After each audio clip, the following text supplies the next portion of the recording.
Hi everyone, we are now going to start our workshop. This is the Civil Society from Sanitation and Water for All workshop of exchange and learning on WASH finance, and I want to thank all of you for being here.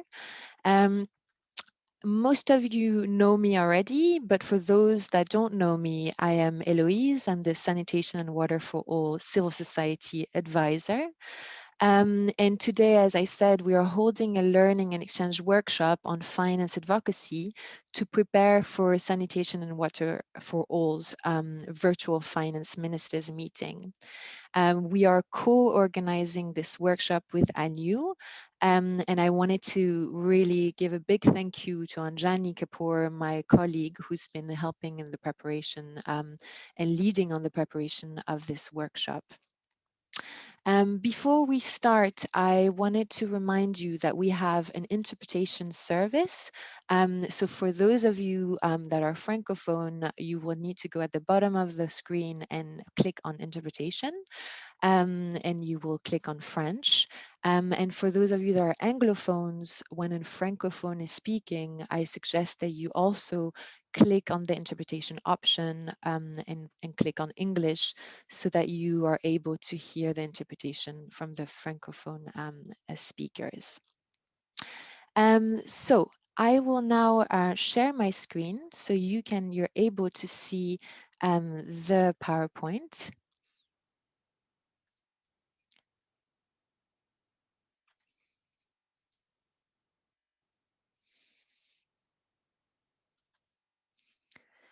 Great, thank you so much. I hope you can now see my screen. I will invite all of you to put your name and your organization in the chat so we know who is with us.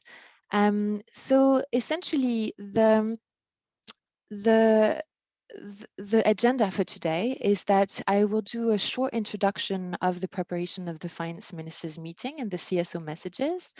Then we will have a presentation by Caterina Fonseca, who will be presenting on the finance manual for finance ministers that SWA has developed. And Caterina Fonseca is the SWA advisor on finance.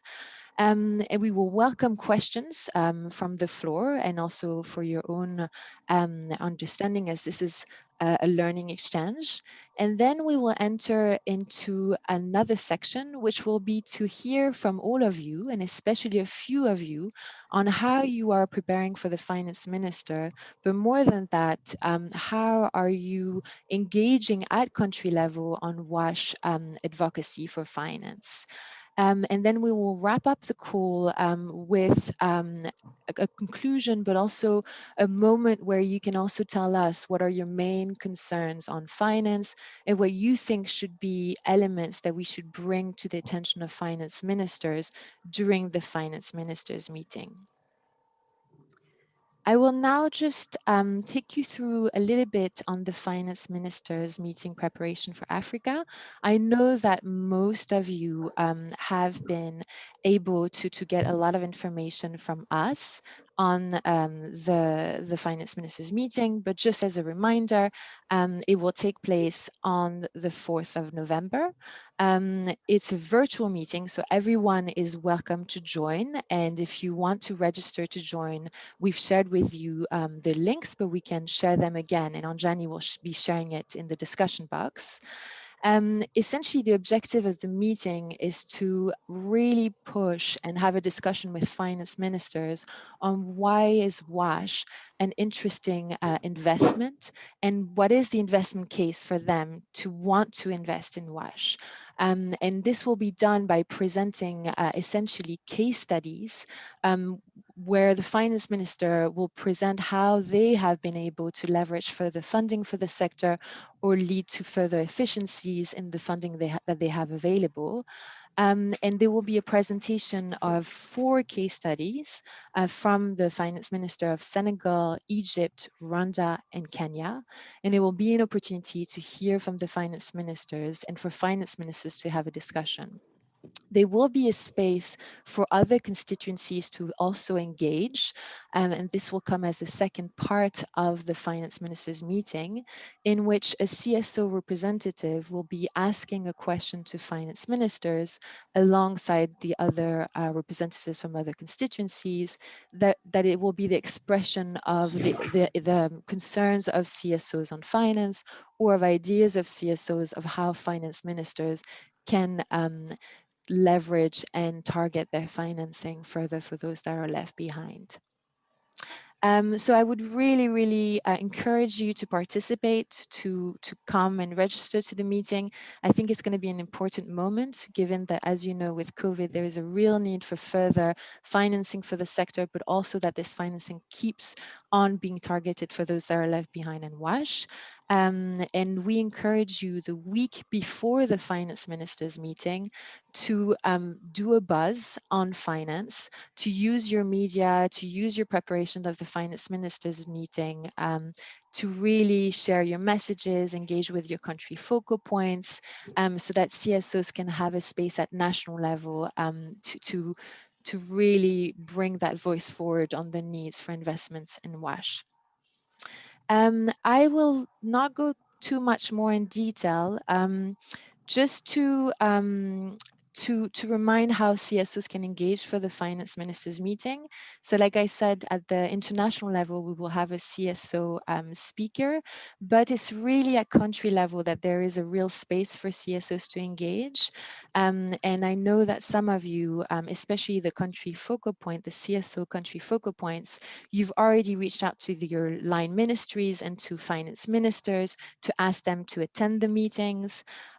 Some of you are already working with the country government focal points on doing a sector analysis of the needs for finance that they will share as a preparation of the finance ministers meeting.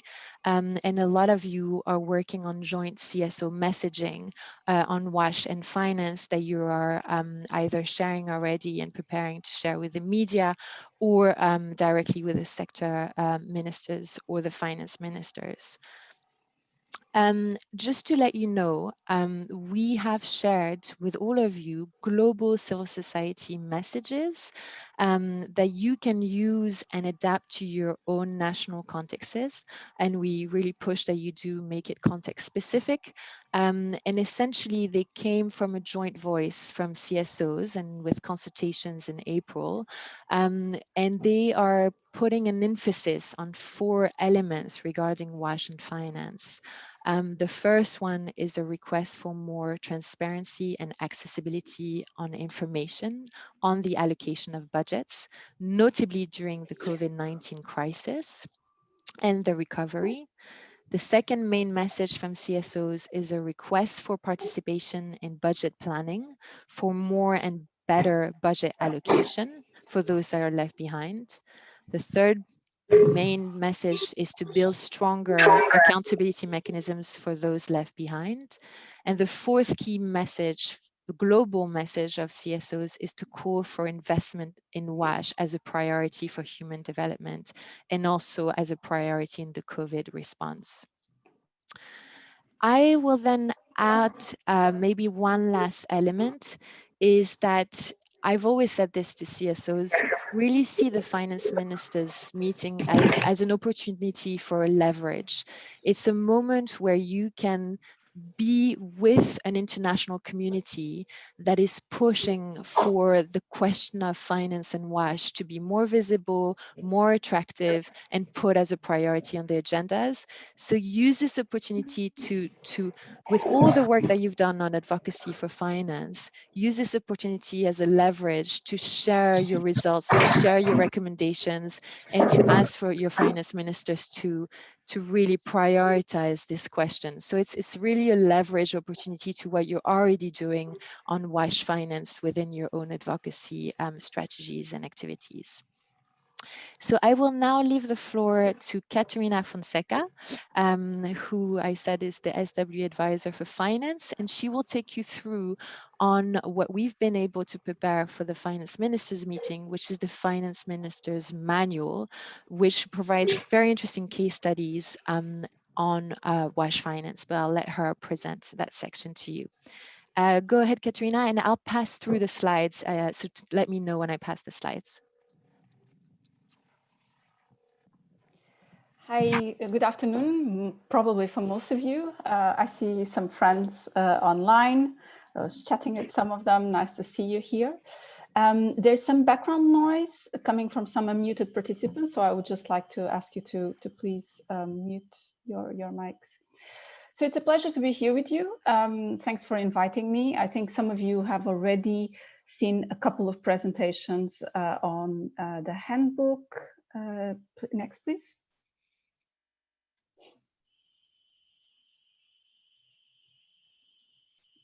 So I will be rather quick with the introduction to the handbook, assuming that most of you already heard or read parts of it. And then I'll go into the part which is not in the handbook mostly, which comes from my experience in the Watershed program, which are the four pathways for CSO engagement, and then some quick ideas how to use the handbook, which are very much aligned with what you already have in the SWA website and what Eloise has mentioned. And then there's some time for Q&A. Next. So SWA has launched a handbook for finance ministers last month. Next. I have co-written it with Bill Kingdom, Victoria Delman from the World Bank, and with Leslie Porris from water.org. But most importantly, this has been a very large effort for many people, from many organizations around the world. I also asked for many cases from civil society to really come and put together the best case studies that we have and successful on increasing finance to the sector. So we know what works. We want to share and inspire both with finance ministers, with line ministers, different ways to increase finance for the sector. Next. And why finance ministers? In some countries, ministers of finance are really just gatekeepers. They open the coffer of the state when mandated by heads of state. But most often, and in the many countries that you're from, ministers of finance and their treasury teams, actually, they put the budgets together with line ministers. There's the whole hearings and negotiations. And they do also make important decisions following national guidelines. That's why this conversation is so important. Next. So finance ministers can improve or can influence the water and sanitation sector and impact millions of people by working mostly on supporting policies in four key areas. So the first one is maximizing the value from the existing public funding. So public funding already is there, through incentivizing sector performance, improving subsidy targeting, it's a big one, promoting better sector planning and management, having costed multi-annual strategies, for instance. Number two is to mobilize additional funding. And this is also mostly public domestic funding by setting up adequate cost recoveries, reforming tariffs. Most of them are extremely inequitable, by introducing earmark taxes, which is very, very important for sanitation and to reach the poor populations, but also by establishing different mechanisms of cross-subsidization. This, I mean, unarguably, these are the least popular measures and the least popular cases, I think, that we have, but they're also the ones that rank the highest in mobilizing more finance. These two and the approaches within them are all about increasing efficiency in the sector as well. All of it, and the case studies describe it in some detail. Then the third approach, which is that the approaches to increase access to repayable domestic finance by creating mechanisms that reduce the perceived risk in the sector and by all kinds of different pooled funds at different government levels. And finally, they can also encourage innovation. In least explored approaches, we have included climate funds, which we found one successful case for the water sector, and also the first and only, so far, social impact bond for the sector. And it's all explained in simple language for everyone to understand. So on the left of the graph, you can see that the first two areas of intervention, the first two approaches mobilize more resources than the later two areas. And this is important because in all the discussions I've been having all the finance discussions and the engagement with partners, preparing also for the FMMs, is that the discussions move extremely fast to the last two approaches, when often many more funds can be mobilized with the first two approaches. So that's why this part is important. Next, please. And so for each of these intervention areas, we have more than 20 country short cases. They all have one thing in common. They require the cooperation with the colleagues from Treasury, from Ministry of Finance. And from this, I'm going to focus on the CSOs, which is Mozambique. And then I'm going to give you other examples which are not in the handbook. Next.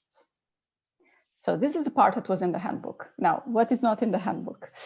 So in my experience, for influencing these approaches, there's 4 pathways for CSO engagements in the finance area, and they are very complementary to each other. So you should not be just working on one of them.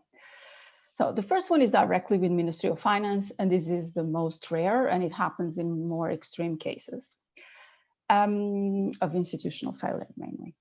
The second one is engaging with Ministry of Water to reach Minister of Finance and our heads of states and other line ministries. This one we have some examples. The other one where we're having more and more examples, and a lot of the presentations are going to focus on this, is engaging with the district political and technical financial decisions in the sector. And the last one, which I think is one of the most important and is the one that we have been doing less, is engaging directly with citizens and other CSOs.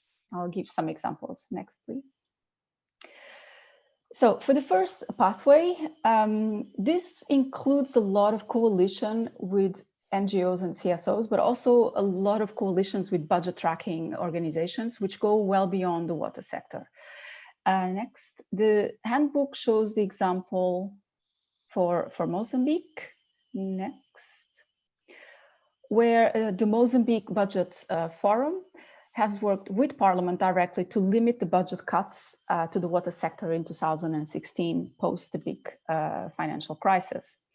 So the Mozambique Budget Forum, which is a coalition of CSOs, supported the Planning and Budget Committee to actually scrutinize all the national budgets, present arguments for increased budget allocations to the sector, and it has also requested the government to set out the Mozambique national accounts in a clear, accurate, simple format, so to make them more accessible for citizens. And in 2017, the government agreed. So basically, they managed to put a ceiling for the budget cuts, and then further than that, the government has made the nation's state general accounts readily available and has published them together with a simplified version called the citizen account. And I know some colleagues in North Kenya have actually done something similar for districts. So just basically simplifying the accounts and the budget projections of local government. You can do this on many different levels. Next, please. CSOs can also engage directly with Ministry of Water and other line ministries by understanding the budgets and expenditures, by setting accountability mechanisms, which are many times already part of existing regulations and not put into practice. This is very interesting. So you have entry points which are actually in your national legal frameworks. And they can participate actively in the sector reviews as well, but by bringing a stronger finance component. I've seen a lot of the sector reviews, and sometimes the finance is very poor. The whole part on how much is sector spending, absorption capacity, causes, reasons, to go a little bit deeper into the sector reviews on that. Next, please. I show a lot the example of Mali. I know we have going to have a presentation. I'm not going over it. I'm mindful of my time as well. Next, but just to mention that Mali basically went from over a little bit above 1% of the national budget to right now, last year, to 3.5% of the budgets. And what I want to say, that I don't usually say when I'm presenting this, is that many of you might think that this is a really long process. And the example of Mali, it did take 2-3 years for the start of the change to happen since the publication of the awareness for the budgets to the sector. But actually, more recently, this change is happening much faster. mainly at district level with good data, good evidence. By attending the right meetings, you actually can see changes within one budget cycle. Next, and I'm giving you an example of that. You can engage with the district political and technical financial decisions. Next. So some powerful examples here include open budgets, so open that they are painted in the wall. You can see this example from DORP in Bangladesh, where for the past 4 years, they have trained both local governments and local marginalized groups, so the two sides of the coin, on how to make budgets transparent and increase them for those being left behind. This photo here, this lady that you see, it's Kohinoor, and she is from one of the poorest communities in Bangladesh. They are the nomadic fishermen.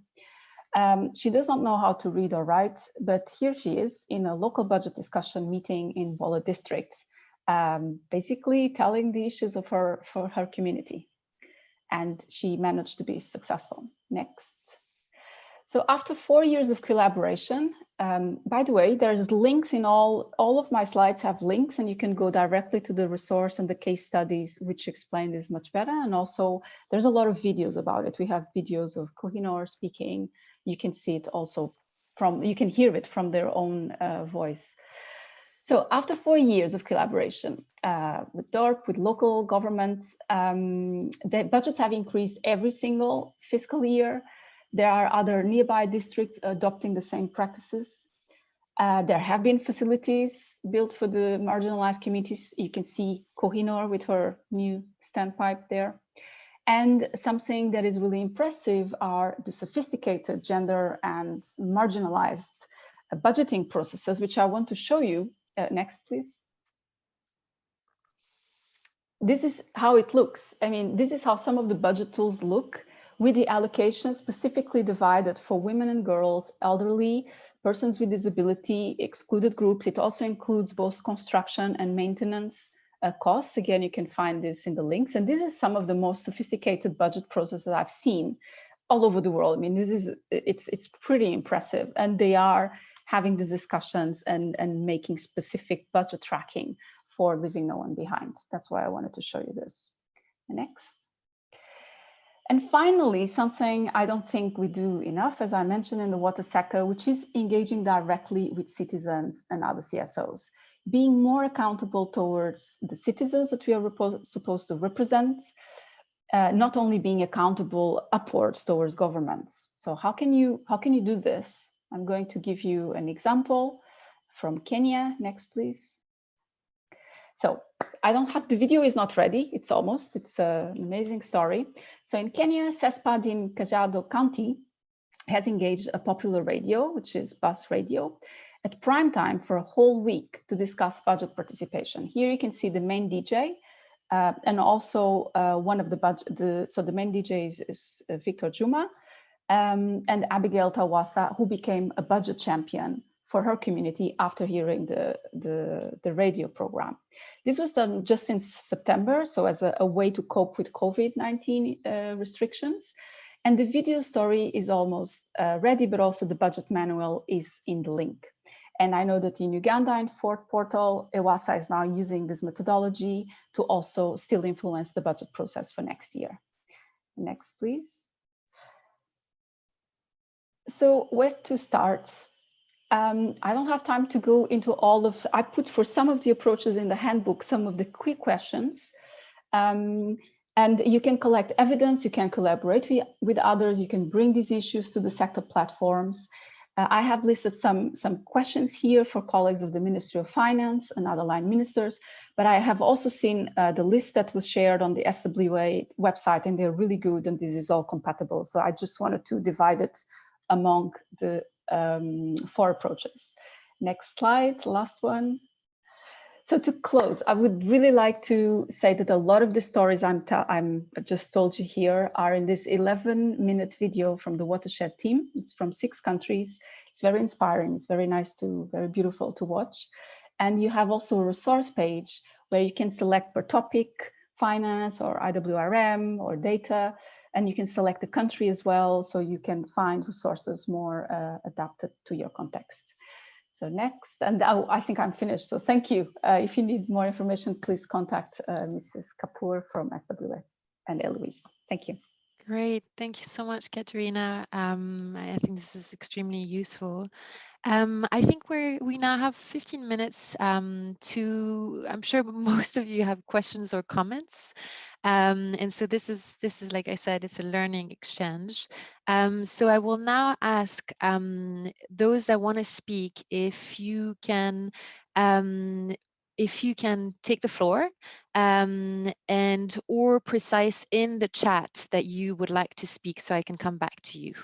But whoever wants to speak now can take the floor and I will give you the capacity to speak. And don't forget to unmute yourself.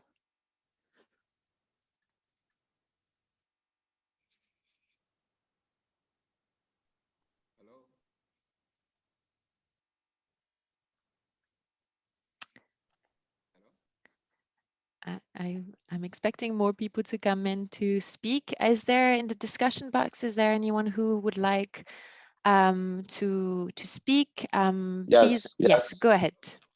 Yes, thank you so much. Please introduce yourself. Please introduce yourself. Okay, thank you. My name is Stanley Chitukwi. I'm calling from Malawi. I work with OSED Malawi. OSED is an organization for sustainable socioeconomic development initiative in Malawi. I have a note not to make any questions, but to make a comments. Thank you so much for the very good presentation, Katrina. I have seen that the presentation is really informed me, and also in Malawi, we have some issues that are hanging that we haven't done much. But looking at your presentation now, it is important for us as the CSOs to be part and to participate on the budget formulations when the government are formulating the budgets on water and sanitation.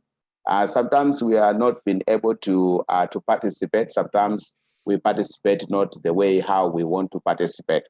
But looking at your presentation now, it has now empowered me to participate effectively and to know the real reasons why I need to have a participation in the formulation of the budget, even in the policy processes in the government in Malawi. The second thing that also I want to comment is that the exchange of ideas, expertise, and skills that Kathleen has presented on her presentation, it has also telling us an eye-opener that we need sometimes face-to-face exchanges, like what Mali has done so far. And if it would have to be that there's no COVID kind of a block, we would have to see that all of us need to be in Mali and to see how Mali has successfully in life. Also, we could also generate some kind of lessons from Kenya and the other countries that have done better in terms of the advocacy and policy processes in the budget kind of things in terms of water and sanitation. And also being able to appreciate the successful stories that we have seen aligned on her presentation of Katrina could be more spicing and engagement of the media and also engagement of more stakeholders in understanding the scope of what is it that we want to talk to the government, what is it that we can influence the government. So I really appreciate with the presentation, and that's the way I wanted to make my comment. Thank you. Great, thank you so much. That's actually something we're thinking in SW for next year, is to offer more space for CSOs to learn amongst each other, peer-to-peer learning on those experiences on engaging with finance. So thank you for yeah, go ahead, Katrina. So again, I can bring you the knowledge of my colleagues. I can just give you two quick examples, which I think are really nice. So some of our colleagues in Uganda were really thinking they were not being very successful with budget influencing. And then one of my colleagues decided, you know what, I'm just going to invite one of the technicians of the Ministry of Finance to come and present to the NGOs the budgeting process. Just get someone from finance to explain exactly where are the key moments of where participation is expected, when are the key decision makings, which meetings can you attend, which ones you can't, which ones your line ministers can attend. And it was really an eye-opener for the team. And they were doing it, they would not go in the right meetings at the right months at the right time. And the team in Bangladesh with DORP went further and actually wrote, they did an agenda, so like with the months. And at the start of each month, it's written, it's a budget agenda. It says which meeting you need to be preparing for in that month, knowing that in 3 months you have some of the hearings. So just some very quick tools on how to engage in some of those processes. Thank you. Thank you very much, Katerina. We have a question from Bubala and then Wilson. So we'll take both questions and then we'll come back to Katerina. Go ahead, Bubala, and then Wilson. Thank you, Eloise. My name is Bubala from the Zambia NGO Watch Forum in Zambia. I'm very interested to learn about the tool that you showed. I mean, I think for me, it speaks very much to the conversation around how do we measure leaving no one behind. And I think for Zambia, we've had a challenge because I think we've only been able to disaggregate to the extent of urban versus rural. So I'm interested to know, how did they develop that tool?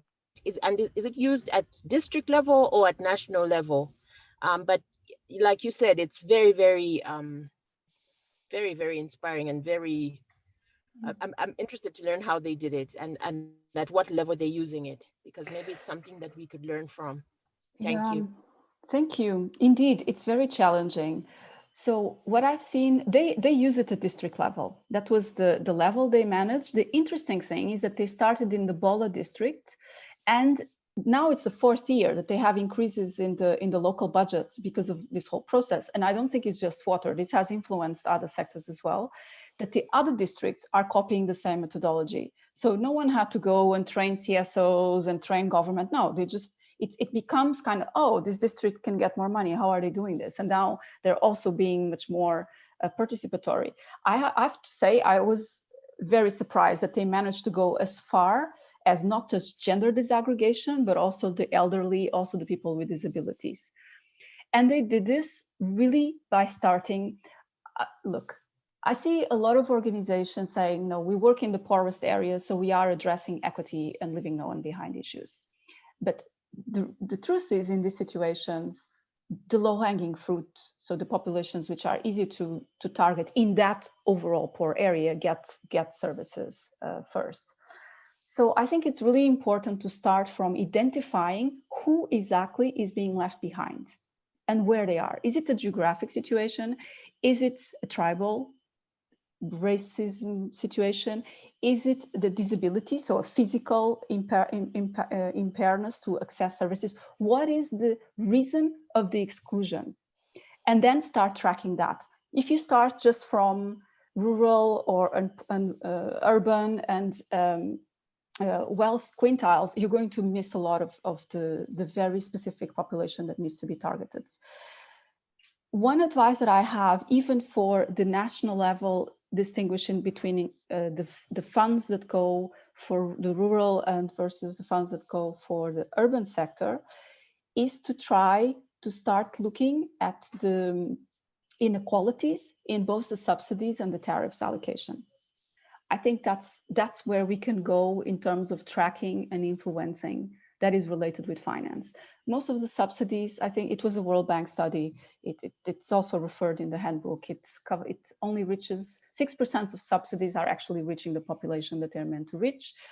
Most of the tariffs for urban areas are extremely low. There's no, and these are for people that could actually pay for higher tariffs. And these higher tariffs will enable utilities to expand to those that don't have services whatsoever. So there's a lot of inequalities that we can look at national level. I'll leave it here. Thank you, Katerina. We have 2 more questions coming in. Wilson from Waterwide, if you want to take the floor and ask or make your comment. Okay, great. Good day. My name is Wilson Atumi. I work with Waterwide. At Waterwide, we track government spendings and international aids for water, sanitation, and hygiene to ensure transparency and accountability in project implementations. Over time for us at Waterwide, we found out that most challenges, because we work at rural communities, most implementations in rural communities are either slow, because people in these communities don't actually know that funds are allocated for WASH in those communities.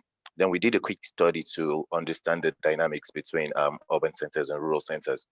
But still, yet, we still see that people in urban centers, urban areas, usually make provisions for water for themselves. So every budget year, we see that billions are set aside for water projects, and it's just in some few areas. I stay in an urban center in Abuja, in the country's capital, and yet I think majority there is no government-linked water supply in this area totally.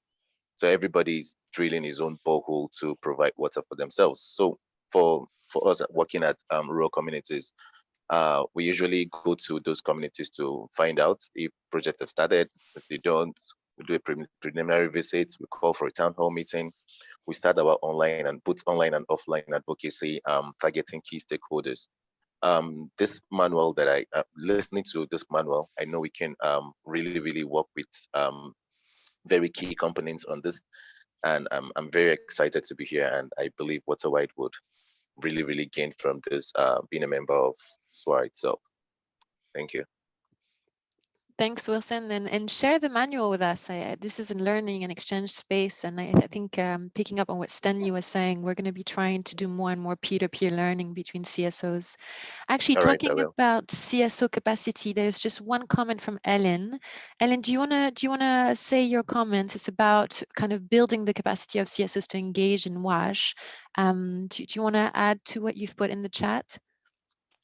Yeah, I think, yeah, it's come up quite a bit, and in a lot of discussions with CSOs, and something that we found in the watershed program was that the ability and confidence to speak financial language with those that deal with that on a regular basis, I think is something that is a challenge. And so, you know, I think the handbook and the language is pretty, you know, it's understandable, but when you're trying to do number one and get in front of or in conversations about budget tracking and other things, to really understand that basic language, to be able to speak with those from across the table from you and to really influence. So Katerina, I mean, I had just put in the chat about the WASH Systems Academy course on finance. But is there anything else that you would recommend to increase that kind of financial literacy for civil society in a digestible way that provides that level of confidence to be able to speak with those that do that on a daily basis?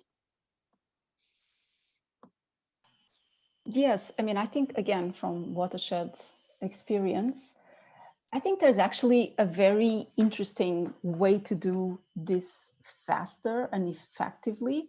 It is to, and I think we're going to have a presentation, I was very happy to see that here, is to form alliances with the organizations. Most countries already have organizations that track budgets at government level. They are usually quite recognized. They follow all the budgeting processes. But, and I started following some of them on Twitter a couple of years ago. And then I started wondering why the India one was not talking about water, the Kenya one was not, Uganda one was not. So then we brought to Watershed partners, and I know that USNet also is, and we're going to have a presentation, started basically training the budget tracking organizations how to look at the water sector, because the water sector was too complicated for them to understand.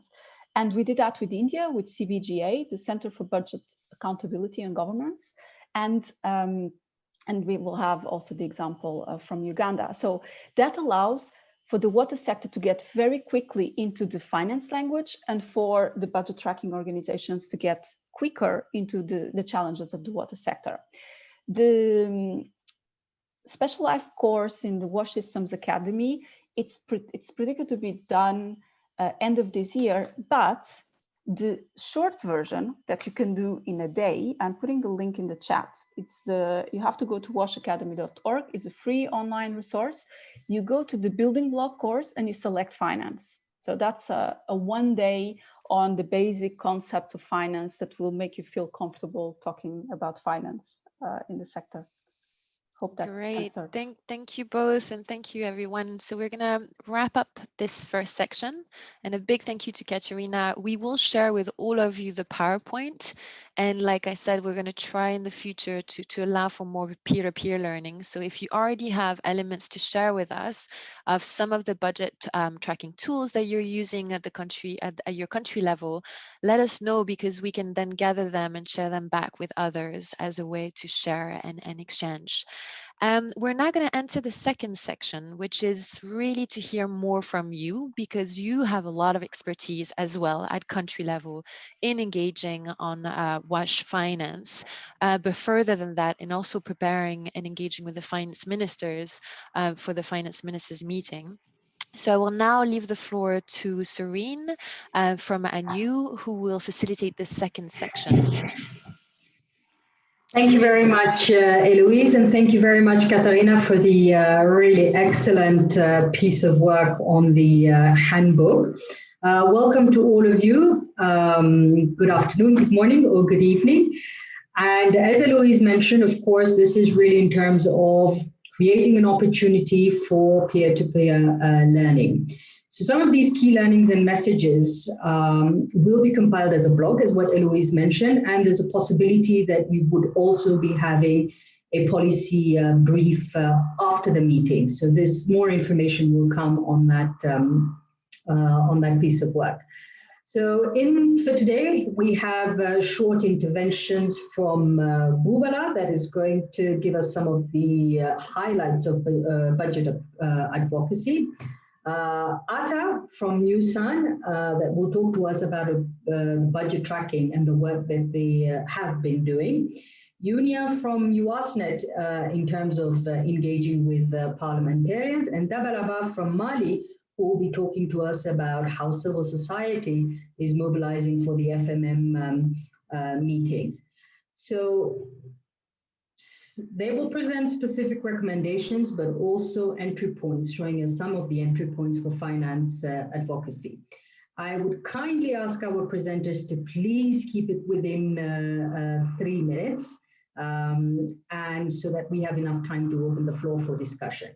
So without further ado, I'd like to introduce Bubala Imovie from the Zambia WASH Forum. Bubala, over to you.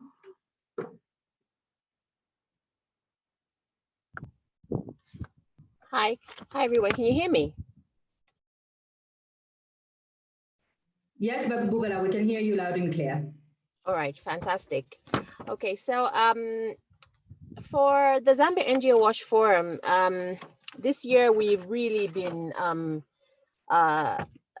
hitting hard on budget advocacy, because we, as a network, we were feeling a little bit, I don't want to say, but frustrated that some of the things hadn't changed, you know, and we've spent a whole year singing the song about why investment in WASH is important, and then COVID happened, and then it became even more evident. So just from the slide, you can see that for Zambia, even with the aspects of hand washing, we are sitting at 24%. So only 24% of Zambians have access to hand washing facilities.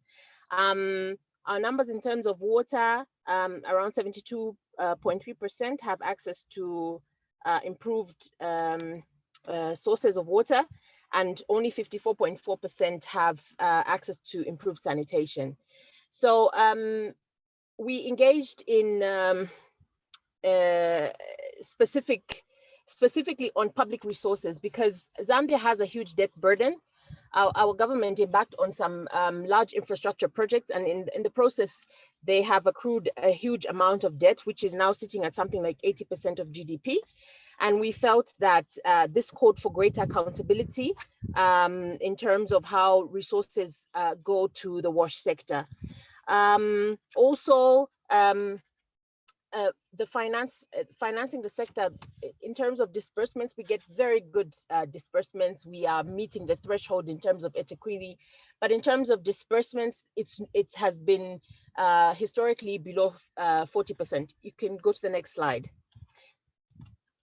So this was kind of the rationale as to why we felt that, you know, we needed to add a stronger voice. So in doing so, we made alliances with coalitions that were working in education, coalitions that are working on poverty, and made them our champions to speak in terms of why and of how water impacts education sector, how it impacts health.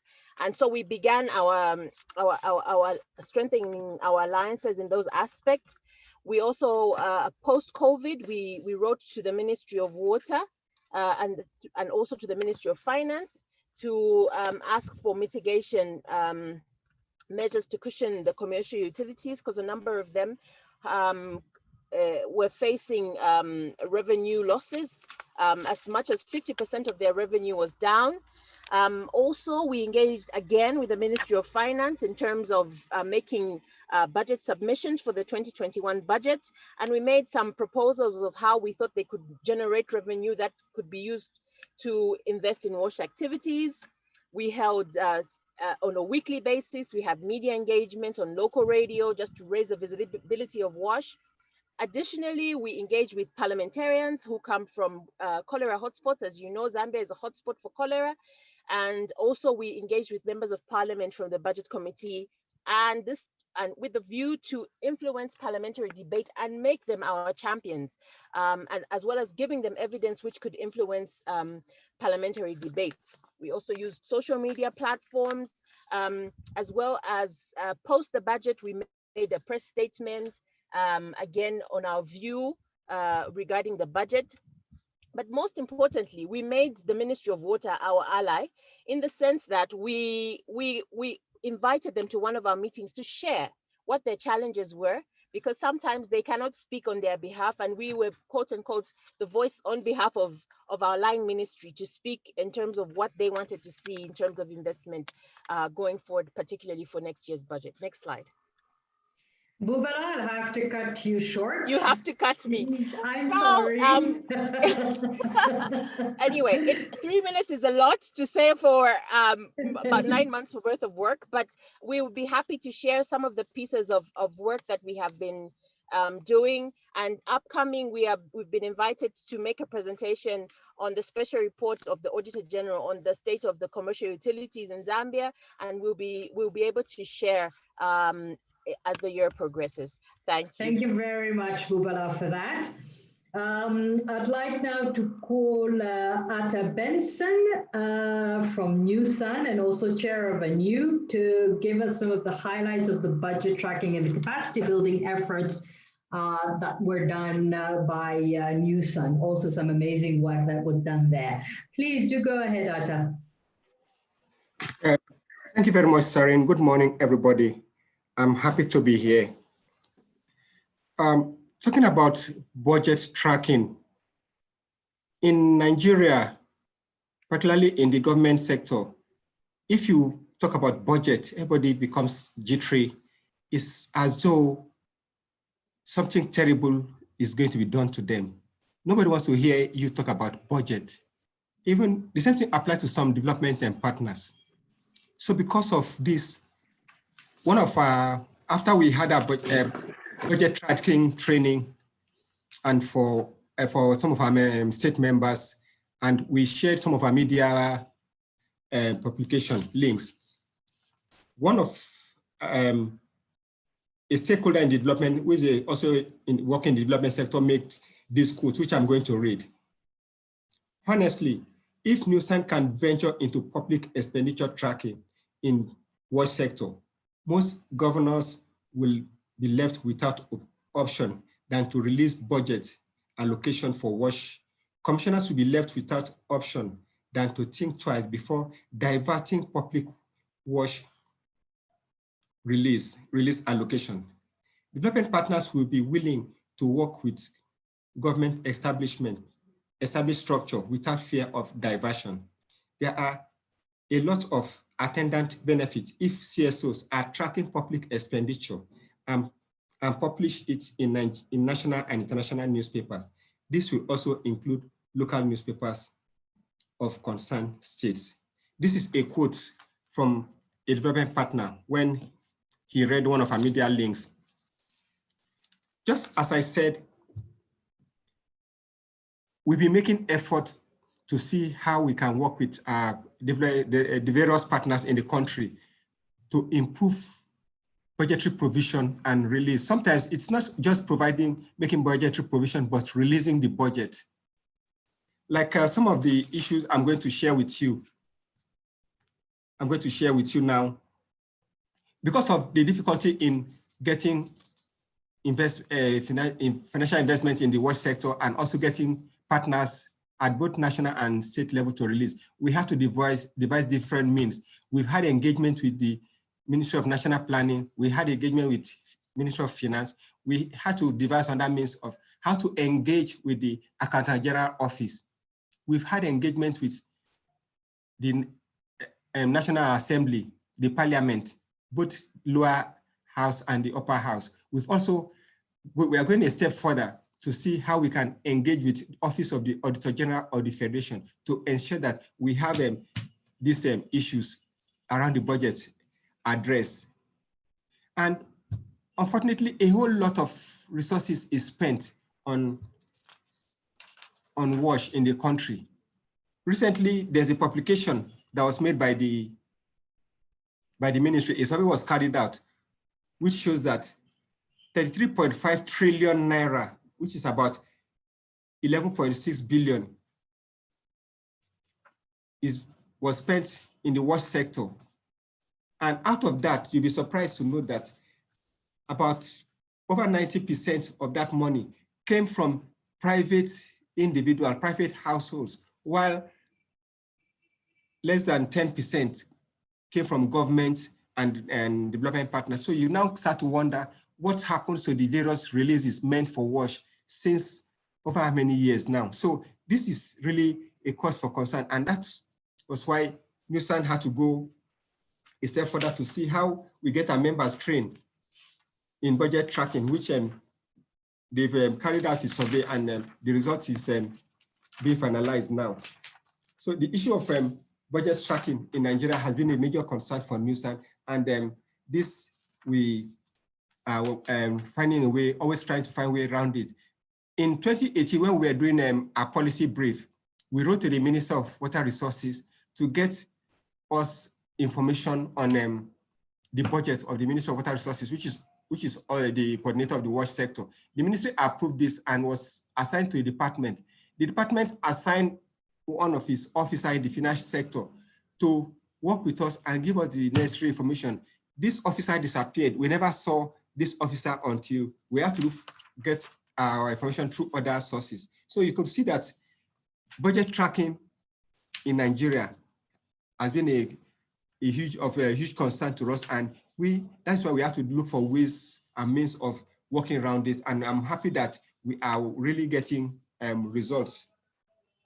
We're really getting results. And I also like to point out that some states use the WASH budget for politics, for so many other things. I remember in the course of doing a policy brief, we came across a state that allocated 500 million naira for WASH. And that budget was reviewed. The 500 million naira was approved. I'm sorry to interrupt. I'm going to have to ask you to wrap up. Okay. My apologies.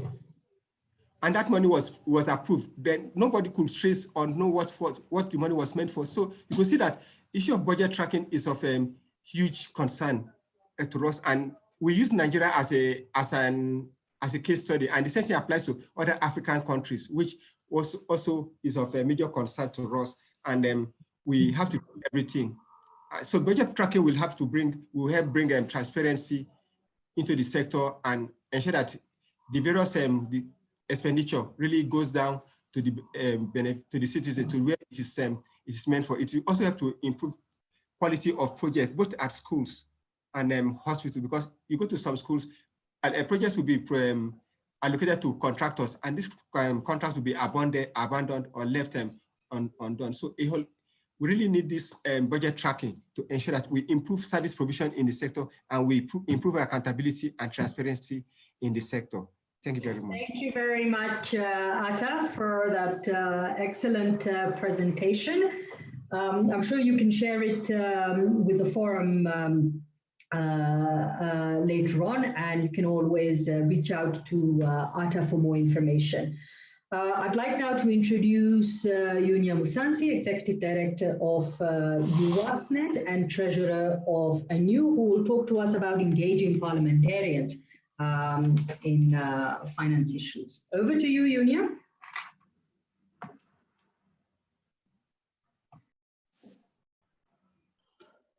Thank you, Sareen. Good afternoon, everyone.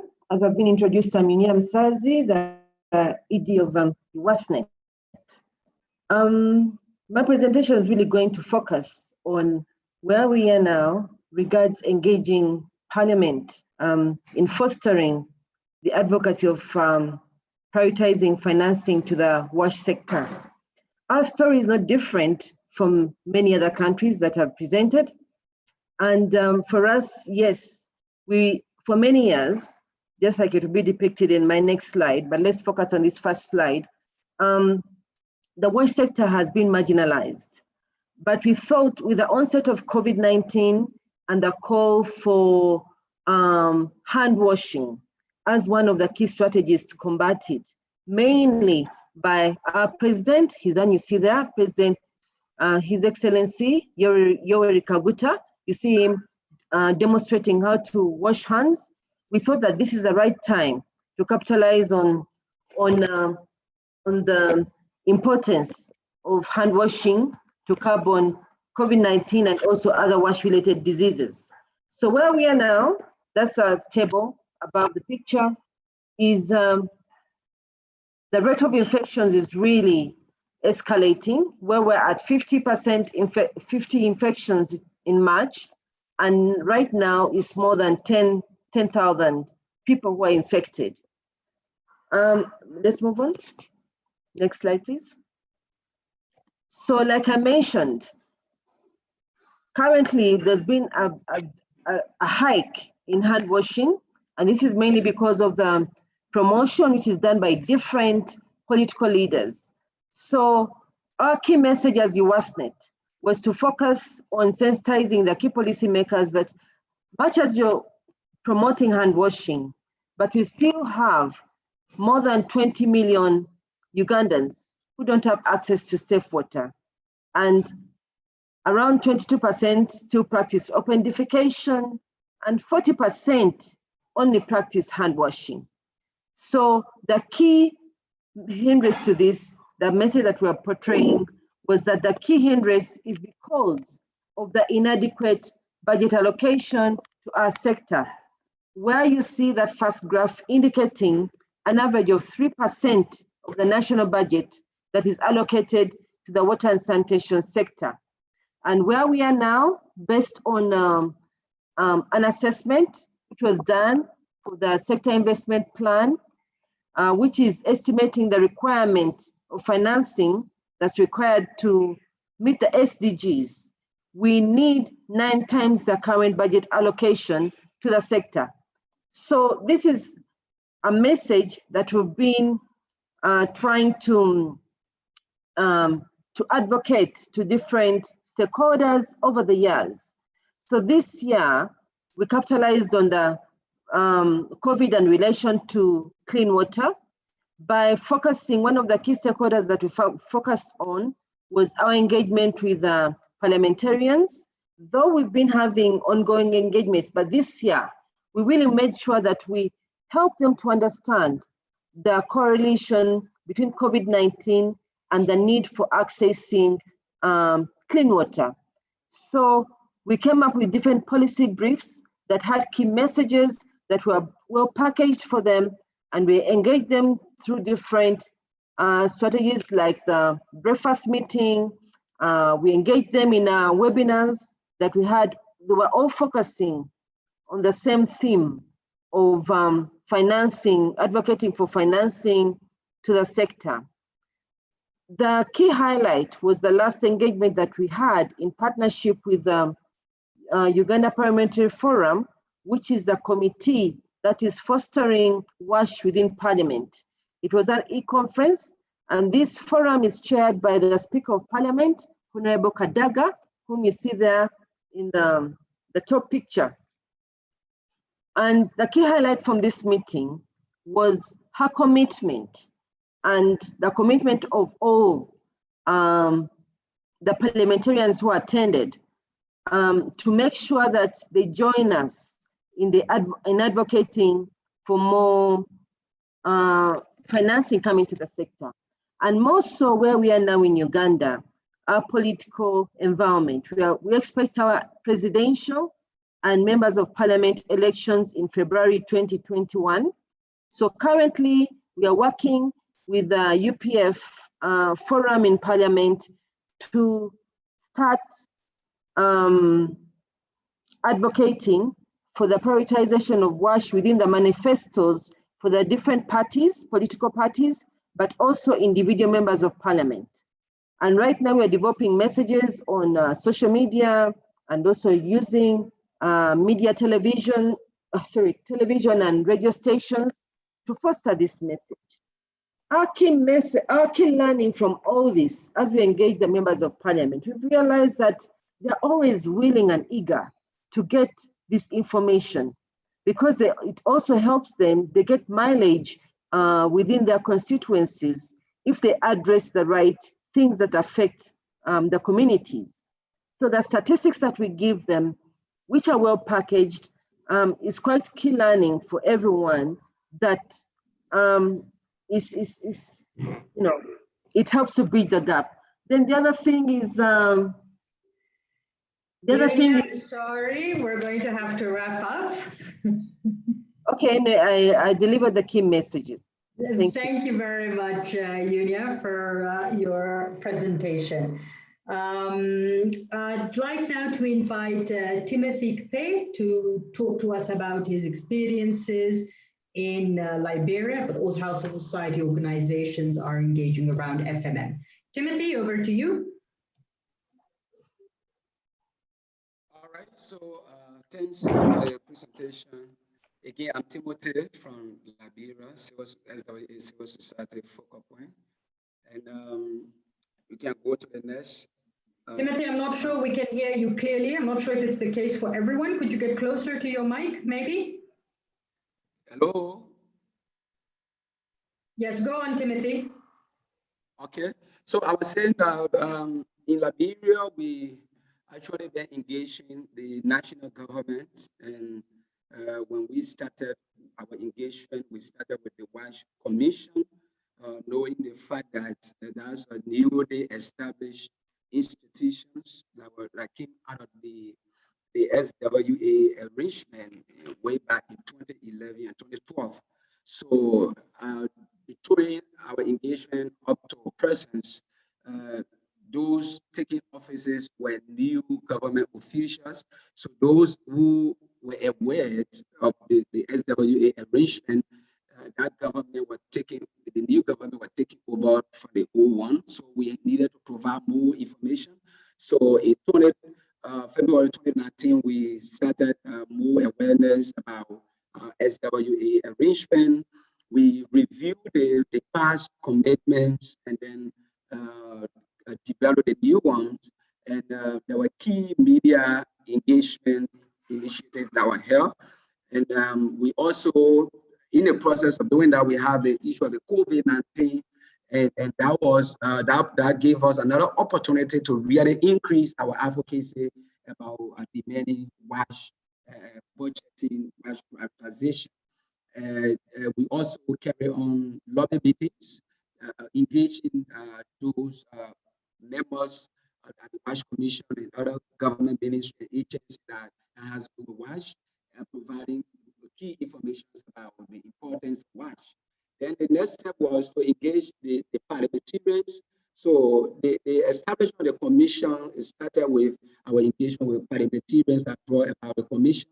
So in order for them to give us the needed political will, we had to engage at that level. So we have a caucus, a WASH caucus is established in Liberia. And then we use this opportunity to raise more awareness about SWA commitments and the upcoming final minister meeting.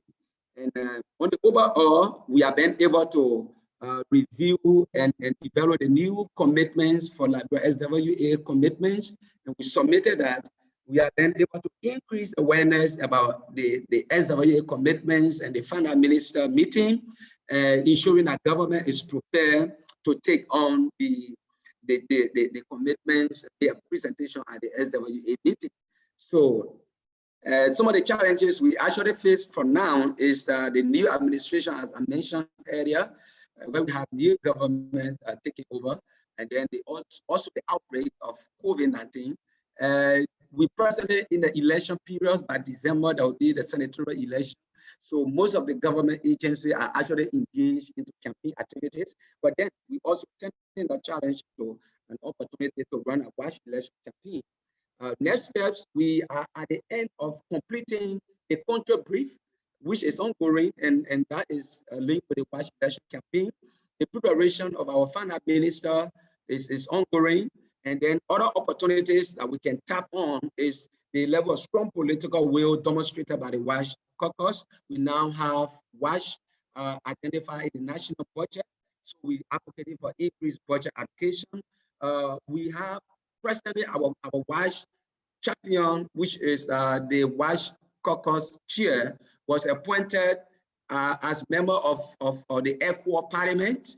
We started a regional approach where we want to ensure that WASH is highlighted at the Mana River Union and the ECWA's level. So having our caucus chair appointed as member at that level, it gave us a great opportunities to approach WASH on a regional perspective. We have some key messages here where civil society conducted a budget tracking on the WASH of COVID-19 financing.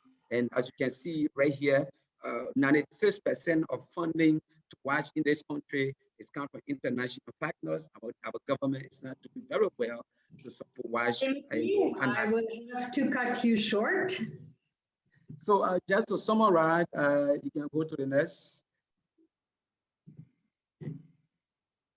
So just to summarize, we are in the advocacy of ensuring that the government is well prepared to participate in the SWA meeting, and very soon we'll be meeting with the finance minister to brief in and present all of those key informations we have. We have started printing the finance minister books, the handbooks, which is very important for our advocacy. Thank you so much for the opportunity. Thank you very much, Timothy, for that. I'd like now to invite Tabalaba Bouema from Mali to talk to us about their experience, especially under the current circumstances. Allez-y, Tabalaba. Okay, merci beaucoup. Est-ce que vous pouvez partager ma présentation? Vous pouvez le faire? Sarem, vous pouvez partager ma présentation? Est-ce qu'on m'entend, Sarem? Oui, Tabalaba, ta présentation, je crois qu'elle est déjà sur l'écran. Oh non, Non, pas encore. Si, non, non, Tabalaba, la présentation est sur l'écran, donc tu peux y aller. Ok, merci beaucoup. Donc, merci, désolé de ce retard dû au fait qu'il y avait des soucis de connexion, mais ça va, je vous suivais il y a bientôt une trentaine de minutes sous le nom de Galaxy 50. J'ai modulé le nom. Et en fait, par rapport au cas du Mali, conformément à ce qui a été indiqué dans les présentations, nous, ce qui nous intéresse, c'est sur deux points. Le premier point, sur les activités préparatives en lien avec la rencontre des ministres des Finances qui doit se tenir le 4 novembre. Et également, en prélude à cette préparation, nous avons également envisagé d'organiser ce qu'on a appelé un dialogue financier sur l'eau et l'assainissement. Et par rapport au premier point, les activités préparatoires pour la rencontre des ministres des Finances à laquelle certainement nous allons prendre part de façon virtuelle, il y a un premier point très important, c'était d'abord de faire la préparation donc de partage des manuels des ministres des Finances et les documents qui rentrent en ligne avec cette préparation-là. Donc, on est récent et nous avons pris le soin de le partager d'abord au sein du comité SWA au niveau du Mali, de le partager au sein des points focaux également partagés au niveau des acteurs de la société civile, des acteurs des recherches et également le secteur privé. Et ici, comme on l'a dit, en termes de messages clés que nous avons pu retenir, c'est vraiment la participation. Pourquoi la participation? Parce que nous avons aujourd'hui, dans le cadre de ces préparatifs de la rencontre des finances, la présence du département de l'environnement et de l'assainissement, la présence du ministère de l'économie et des finances, la présence de la direction générale du budget, la présence de la direction nationale de la planification et du développement, la SWA. Ça, c'est le cas de la participation au processus. Deuxième point, c'est l'organisation également du dialogue financier. Et par rapport au dialogue financier que nous avons envisagé dans le cadre des préparatifs de la rencontre des finances, on a organisé, il y a juste hier, ce qu'on a appelé une rencontre de partage avec les PTF, pour voir avec eux dans quel cadre donc les PTF peuvent préparer en amont la rencontre qui aura lieu d'ici le 27. Parce que hier, c'était une rencontre de prise de contact avec les PTF pour échanger par rapport au canevas qui va être présenté le 27, qui va être le jour consacré pour la rencontre de validation et également d'échange par rapport au financement du secteur. À ce niveau, comme message clé, nous avons noté quand même qu'il y a eu un niveau de responsabilité de part et d'autre, de la part des PTF, de la part de l'État, de la part des ESC, également du secteur privé. Et là, il y a eu la présence du chef de file des PTF qui était là. Il y a également la présence des directeurs nationaux qui étaient là, les responsables également des ESC qui étaient là, le secteur privé également était fortement représenté. Voici, en tout cas, au bout de la table, ceux qui étaient là. Et tout cela va être corroboré avec une forte mobilisation des ESC qui vont être fortement impliqués afin d'abord qu'ils participent au dialogue financier qui aura lieu le 27, mais également, si ceux-ci vont participer à la rencontre des ministres des Finances qui aura lieu également le 4 novembre. Le deuxième point. Là-bas, je vais devoir vous interrompre parce qu'on va passer. Oui, rapidement, le deuxième point, très rapidement, en deux secondes. Par rapport à notre forte sollicitation des ESC, ça c'est très important. Et nous avons également fait un travail pour pouvoir allouer progressivement les 5% du budget au niveau du secteur. Et là, les choses sont en train de bouger parce qu'aujourd'hui, on peut vous confirmer que pour 2019-2020, on a un budget qui va autour de 3,5% pour le secteur. Ça, c'est important. Il y a aussi la relecture également des programmes qui sont en cours, qui ont été également.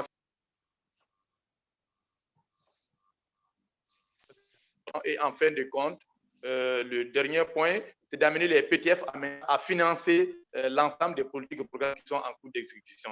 Donc, voici sommairement ce que j'ai voulu présenter par rapport au travail que nous sommes en train de faire pour que les préoccupations des ESC soient prises en compte dans le cadre des réformes politiques et les financements du secteur de l'assainissement. Merci, désolé d'avoir été long. Merci beaucoup, Tabalaba. Thank you to all our presenters for those excellent experiences and for sharing with us a bit around mobilization, how civil society is working towards engaging with the finance ministers. I've seen in the chat box that we have quite a few reactions from Senna saying, you know, great job, Uganda. I'll open the floor for 2-3 questions, or probably if some would like to share some experiences as well from their side. The floor is open. Any questions to any of our presenters? Please introduce yourself and please do indicate who you would like to, which country you would like to engage with.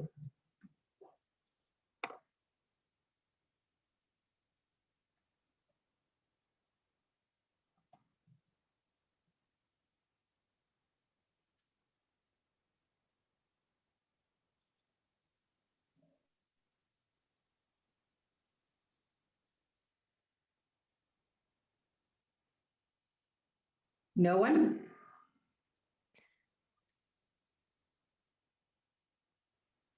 Yes, Anjani is saying, please unmute yourself and take the floor. Questions, comments, reactions?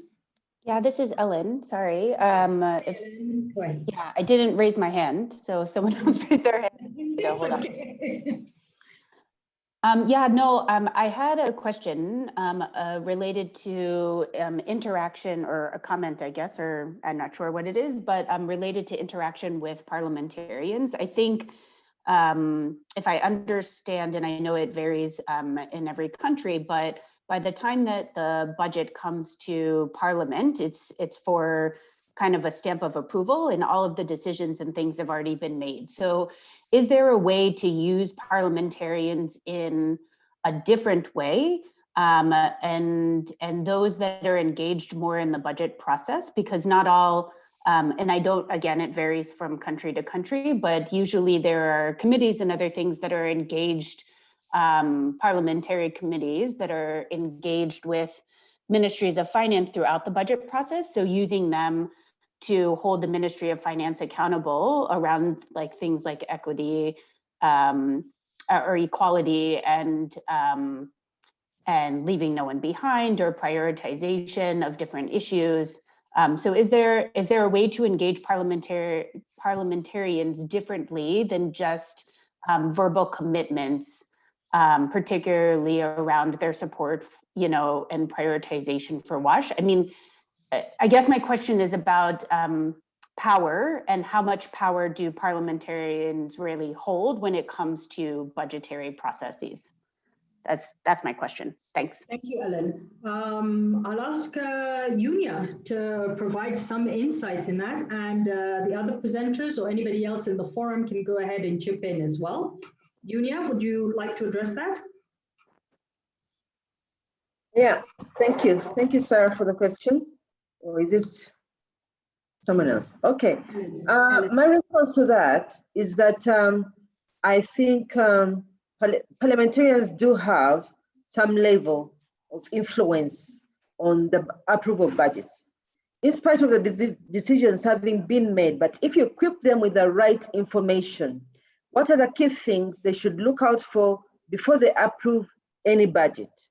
Whether it's to do with prioritizing WASH in general, or issues to do with efficiency and delivery of the budget. Yeah, they have a role to play. And I think the key thing is to pass them the right information at the right time.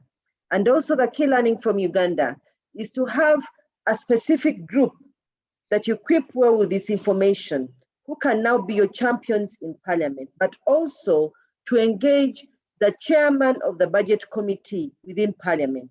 We've seen a number of budgets which have been thrown back to the different sectors if they don't address key issues that the parliamentarians are querying. So they still have a role to play in this. And I'm seeing also a reaction from Madagascar, Arsene, that talks about having little success with parliamentarians on their end. Any challenges, or how do we go around some of these challenges, Junia, maybe based on your experience?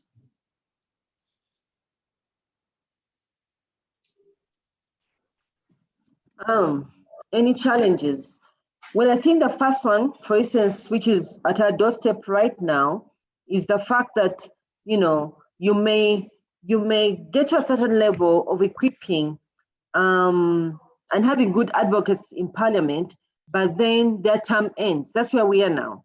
We're just praying that the key champions for us, for WASH within Parliament, come back and they continue the partnership and advocacy with us. And of course, the other thing is the high expectations. At times they come in expensively, but from the beginning, you have to, when you're engaging with them at any level, you have to review with them that you're an NGO and you don't have much funds to really meet up to their levels of, let's say, the stipulated allowances. So that way, and also you have to show them that it's a win-win for them. If you equip them with the right information, it can enable them to raise issues in Parliament, but also within their constituency. For instance, in Uganda, we have, where many of them, majority of our people, 80% are rural, come from rural areas where we have point sources. And there are big issues around sustainability of these sources. So once you equip them with the guidelines, what it calls for, and you know, to maintain the point sources, and because many of them have a challenge of the communities expecting them to help address the issue of sustainability of these sources. So if you equip them with the right information, that is not their role, and who needs to do it, you know, at times they appreciate such information. Thank you. Thank you very much, Yunia. I can see we have a question from Senna, Emil, and someone known as Zoom user. Please go ahead and rename. We'll start with Emil.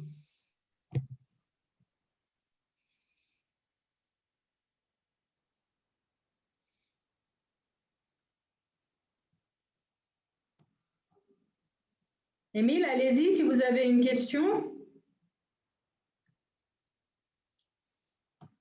Okay. Okay, we'll go ahead and go to Senna. Thank you very much, Sarine. Bonjour, everybody. Merci, Eloise, for this wonderful webinar. Two questions. First one is about, has someone ever succeeded to lobby or have his or her finance ministers accepted to participate in the FMM? If so, what was the experience? Because I think that is the ultimate goal to think of efforts. Senna, I'm sorry, you're breaking. Is it possible to put the question in the chat box? I'm not sure if it's the case for everybody.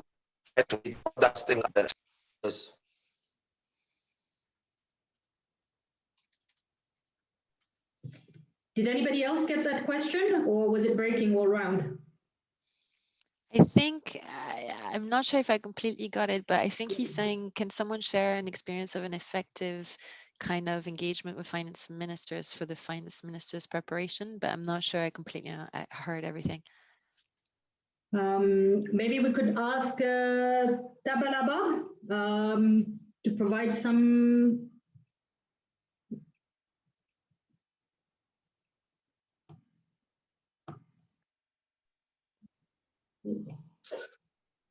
Oui. Allô? Oui, je peux intervenir? Oui, Senna a posé la question si on a déjà eu du succès pour convaincre des ministres de Finances et aussi faire participer le ministère de Finances. Donc, on voulait juste savoir si avec votre travail, enfin le travail que vous avez fait, si vous avez déjà eu ce genre d'expérience. Oui, par rapport à la participation des ministres des Finances, nous, la petite expérience que nous avons, déjà dans le cadre du partage du manuel, parce que dans le manuel, il est indiqué tous les enjeux liés à la présence des ministres au cours de cette réunion. C'est extrêmement important. On a fait ce partage d'abord au niveau des cabinets.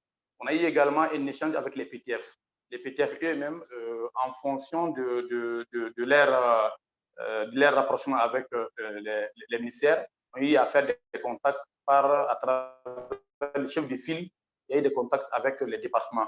Et nous-mêmes, au niveau de la société civile, on a envoyé une lettre officielle adressée au Premier ministre pour l'inciter à être présent le jour de la rencontre des ministres des Finances. Ils viennent juste ouvrir les cérémonies. On l'a indiqué. Et même dans le cadre de cette rencontre, on a prévu un dialogue financier pour montrer au département que ce que nous faisons comme travail est un travail qui peut être porteur pour le secteur. Voici un peu plus ou moins, en tout cas, des éléments d'expérience que nous pouvons partager. Le processus continue et la mobilisation également au sein des acteurs de la société civile, secteur ou assainissement également continue pour que ça soit une synergie d'ensemble pour pouvoir aller à cette rencontre du ministre des Finances.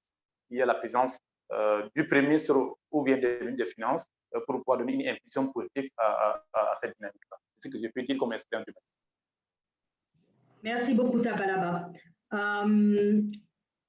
I will ask a Zoom user, sorry, we really have to move on to the next slide to maybe type their question in the Zoom chat.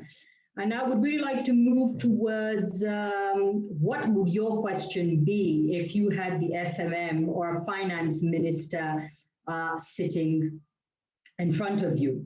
So some of the suggestions that we have is, of course, with the COVID-19 and debt crisis, the focus is definitely going to be shifted in terms of economic recovery, but also what does that mean in terms of spending for social sectors like WASH? And how can we still reach the most marginalized? Bearing in mind, I think the really important question that Katarina asked, why are some marginalized? What is it that drives as well that marginalization?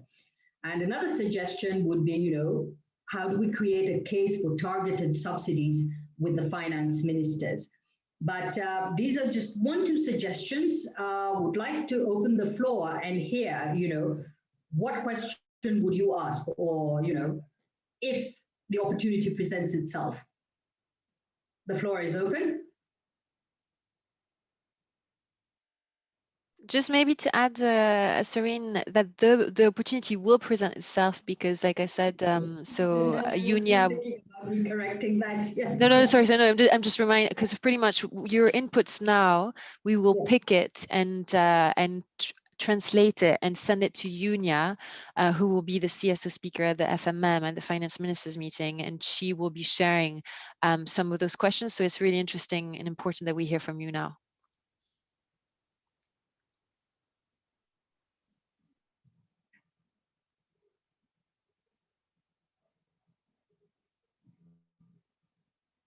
So if you can put your questions in the chat, we'll pick them from there as well, but you can also take the floor and obviously unmute yourself.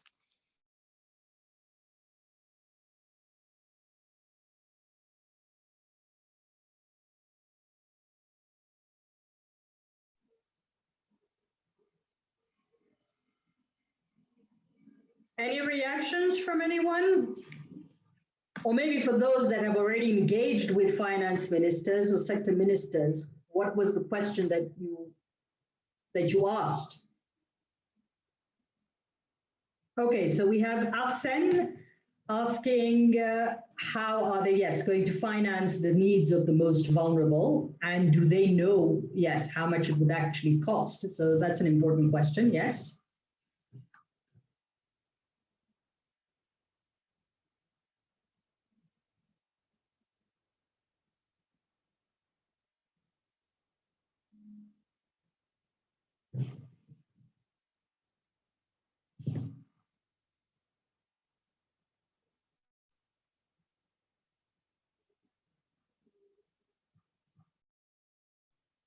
I think, Serene, because I really want to use the brains that is in our team right now, I think you can pick as well on some people to provide you with ideas. Sorry, I'm mean, everyone. But you have so much to say, and I want to hear your voice.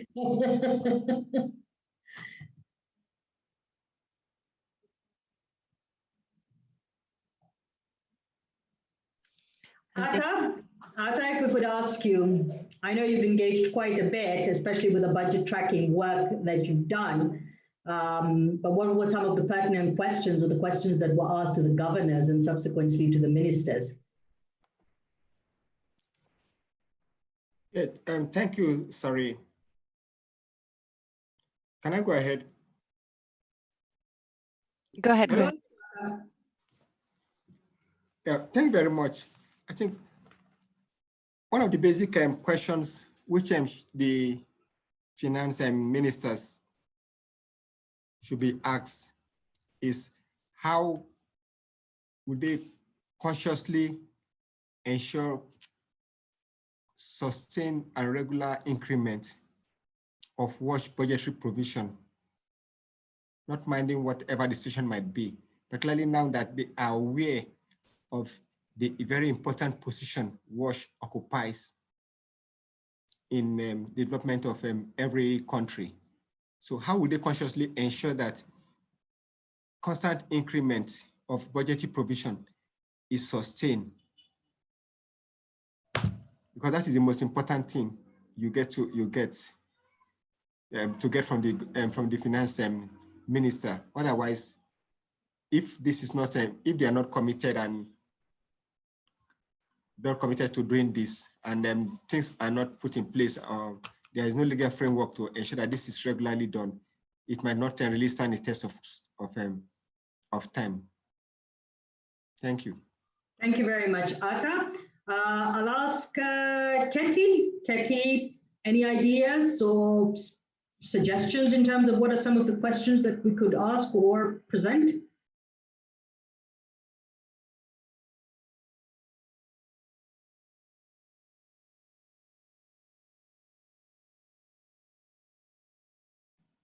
Oh, Ketty, I think, is muted. Hello, Sarine. Yes. Allô? Oui, j'ai demandé la main. Oui, Oui, j'ai soulevé allez-y. la main. Allez-y. OK, merci. Nous, les questions que nous allons pouvoir poser au ministre des Finances portent sur 2 points. Premier point, c'est pour dire au ministre des Finances, au regard de la pandémie de Covid-19, donc qui a marqué en tout cas le niveau social, économique et voire de développement de notre pays, le Mali, est-ce qu'il n'est pas temps de consacrer des moyens suffisants au secteur eau et assainissement qui, pour nous, devait être un des leviers pour pouvoir lutter contre la pandémie? Ça, c'est la première question. Si j'ai bien compris, compte tenu que la pandémie a été, comme vous le savez, assez dévastateur pour beaucoup de pays, y compris le Mali, est-ce qu'il n'est pas temps d'investir dans le secteur eau et assainissement pour faire face à la pandémie? Première question. Deuxième question, qu'en est-il du respect de l'engagement du Mali dans le cadre du SWA, autrement dit, consacrer 5% du budget national à l'eau et à l'assainissement? Qu'en est-il? Où en est-on? Est-ce que nous sommes sûrs que dans les années à venir, l'engagement pourrait être respecté à travers l'engagement du ministre des Finances en faveur du secteur de l'assainissement? Voici les 2 questions, en tout cas, qui peuvent être posées à notre ministre des Finances. Merci beaucoup, Tabalaba. Donc, sur ce point, nous allons bien sûr clôturer la réunion. Nous vous remercions beaucoup pour votre participation. Si vous avez encore des questions que vous aimeriez bien poser, s'il vous plaît, nous avons encore à peu près 1 semaine pour tout mettre en ordre et pour bien préparer Yunia pour la réunion. Et j'aimerais rapidement inviter Héloïse pour en finir avec la réunion. Merci à tous. Héloïse, à vous. Yes, thank you so much, Serene. So I think there's lots of questions that some were shy to say. So please send, if you have more questions that you think you would have wanted to raise with finance ministers at the finance ministers meeting, please write to Anjani and I so we can capture them and share them with Yunia. And I just wanted to take this time to really thank everyone for their participation. Thank obviously Katerina and Serene for the facilitation and the presentation. We will share with you the PowerPoint, and you can share it obviously widely with the CSOs in your networks, because most of you are heads of networks. And I think it's a very good call to say that this is important, and we need to continue that in the coming months to really allow for you to learn from each other more. You have a lot of extensive experience, and you could help each other in building that advocacy for WASH and finance. So a big thank you. Send us through your questions. We will share with you the documents, and obviously come to the finance ministers meeting. Invite your partners to come as well. This is a golden opportunity. It's the first time that finance ministers meeting are open to all to listen. So really use that opportunity to even hear how finance ministers speak. You know, I think it's a rare opportunity to really hear them and from close.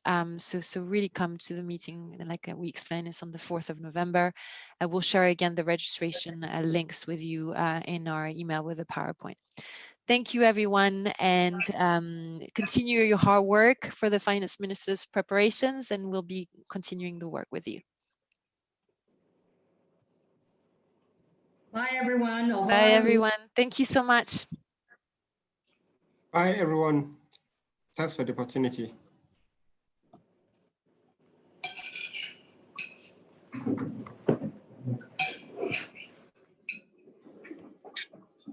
You have one mic?